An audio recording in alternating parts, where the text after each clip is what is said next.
मध्ये जा आणि शेतकऱ्याची सांगण्यासारखी एक गोष्ट आहे ती म्हणजे त्याची असणारी प्रामाणिकपणा. पण हात बऱ्यापैकी काळजी लागली होत आणि जो लेट होतील ते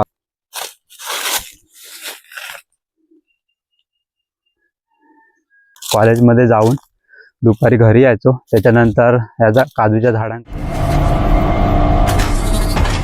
नमस्कार मंडळी, जय शिवराय, जय शंभूराजे. मी प्रतीक नागप आणि स्वागत आहे तुमचं परत एकदा थेट कोकणामधून आपल्या यूट्यूब चॅनलवर, ज्याचं नाव आहे आपला मंच. तर मंडळी, आता 2-3 दिवस गावी येऊन पण काजूच्या बागेत माका जाऊक भेटला नाही, कारण वाडीचे कार्यक्रम होते गवळदेवानी. तर त्याच्यामुळे एवढं टाईम नाही भेटलो. पण आज थोडं टाईम हा, तर मी आता चाललो आहे आमच्या काजूच्या बागेत. कारण मागे 2 वेळा येऊन मी काजूवरती कीटकनाशकची फवारणी केलेली. तर आता बघूया कशा प्रकारे काजू वगैरे धरलेत. कारण यावर्षी पाऊस तर भरपूर लेटपर्यंत पडत होतो, त्याच्यामुळं काजूचं भर एवढं दिसत नाही. पण बघूया आता फवारणी केल्यानंतर किती काजू धरलेत. तर चला, तर माझ्यासोबत तुम्ही पण. तर मंडळी, आता येले काजूच्या बागेत. इकडे आमची घरात बाजूकच मध्ये एक पांधना आणि इकडे नंतर लगेच आमची काजूची बाग हा. तर आता चाललंय, काजूची झाडं दिसतात ही बघा इकडे. आणि आता बऱ्यापैकी लागलेत काजू. इकडे बघू शकता तुम्ही, म्हणजे अजून तर तयार नाही झाले. आणि 15-20 दिवसात चांगले आतमध्ये घर वगैरे तयार होतील भाजीसाठी. आणि या झाडावरती मी फवारणी केलेली 2-3 वेळा. पण अजून एकदा कीटकनाशकची फवारणी पडोक हवी ती. पण पप्पांका एकट्यांका तर जमणार नाही एवढा, कारण ते फवारणीचं पंप वगैरे पूर्ण जोडूचं लागता आणि त्याच्यानंतर ती तोटी वगैरे इकडे तिकडे नाचूची लागतात. तर एकट्यांका जमणार नाही, मग ती राहून गेली.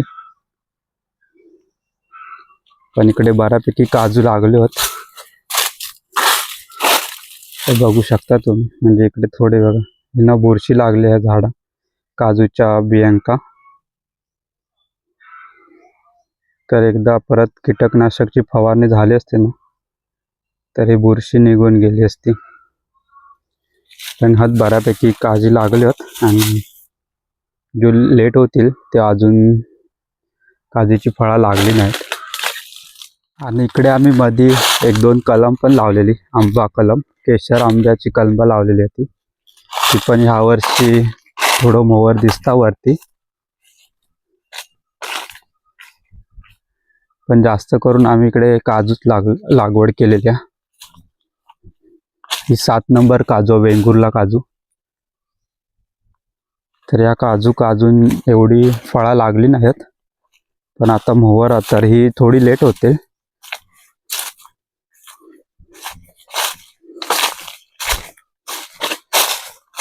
पूर्ण इकडे आमची काजू लागवड आहे ह्यावर्षी. चांगल्या प्रकारे मोहर दिसता.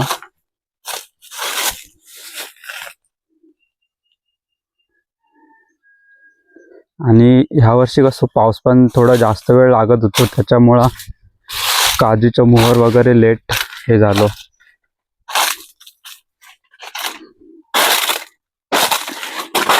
आणि मंडळी, मी जरी मुंबईत जॉबसाठी असले तरी माझी जास्त आवडी शेतीमध्ये जा. आणि शेतकऱ्याची सांगण्यासारखी एक गोष्ट आहे ती म्हणजे त्याची असणारी प्रामाणिकपणे मेहनत.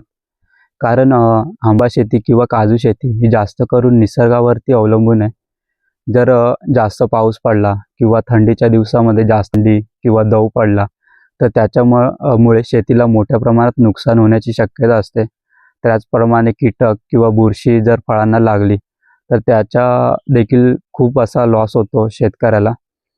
आणि ह्या गोष्टी माहीत असून पण तो आपल्या शेतामध्ये किंवा आपल्या बागेमध्ये प्रामाणिकपणे मेहनत त्याची चालू असते. आणि जेव्हा तो मेहनत केल्यानंतर जेव्हा त्या मेहनतीचं फळ असं दिसायला लागतं, तर हा आनंद तो आपल्या शब्दात नाही सांगू शकत. कारण एखादा शेतकरी आपल्या झाडांना किंवा आपल्या बागेमधील जे आंब्याची झाड आहेत किंवा काजूची झाड आहेत, त्यांना एखादी आई आपल्या मुलांना जपते लहानपणी, त्याच्यापेक्षा जास्त ते आपल्या झाडांची काळजी घेतात.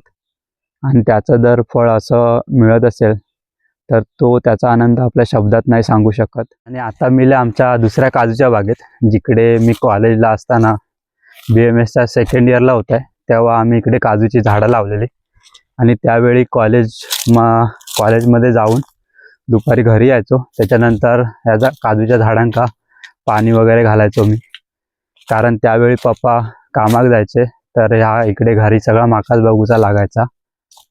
तर आता बघूया इकडे पण किती काजू वगैरे धरले होते, कारण इकडे पण आम्ही तेव्हा फवारणी केलेली 2 वेळा. तर बघूया इकडे आता काजू वगैरे कितपत धरले होते. इकडे पण बऱ्यापैकी इले होत काजी. इकडे हे बघू शकता तुम्ही, जास्त नाही पण म्हणजे अजून मोहर म्हणजे थोडं लेट होतील इकडे, पण आता सध्या तर बऱ्यापैकी दिसतात इकडे. इकडे बघू शकता मोहर अजून त्याच्यामुळे थोडे लेट होतील तो, पण काय काय ठिकाणी चांगल्या प्रकारे काजूची फळं इली आहेत.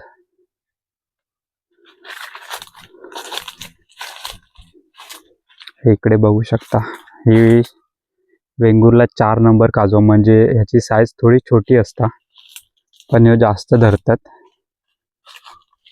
आणि इकडे मोहर अजून म्हणजे थोडं लेट काजू होतील हो. तर मंडळी, कशी वाटली तुमका आमच्या काजूच्या बागेतली सफर? जर सफर आवडली असत तर नक्की कमेंट करून सांगा. आणि मी जी मेहनत घेतलं होतं मुंबईवरनं गावी येऊन फवारणी केलं, त्याच्यानंतर ग्रास कटर मारलं मी आणि पप्पानी दोन्ही बागं साफ केलं. तर आता जो काजी झाले होत तर माका असं वाटतं की चांगल्या प्रकारे मेहनतीक फळ भेटला. आणि अजून पण मोहर चांगलं, तर अजून थोडं लेट होतील पण अजून काजू बऱ्यापैकी यावर्षी भर दिसता काजींका. आणि बाकी सगळी देवा काळजी. आणि बघूया ह्यावर्षी किती काजूचो रेट आतो, त्याच्यानंतर आपल्याला समजत किती प्रॉफिट होता की कसा काय ते. तोपर्यंत तुमका जर माझी व्हिडिओ आवडली तर नक्की लाईक, शेअर आणि नवीन नवीन व्हिडिओ बघण्यासाठी माझ्या चॅनलला सबस्क्राईब करा. तोपर्यंत स्वयं राहा, काळजी घ्यावा. भेटूया आता पुढच्या व्हिडिओमध्ये.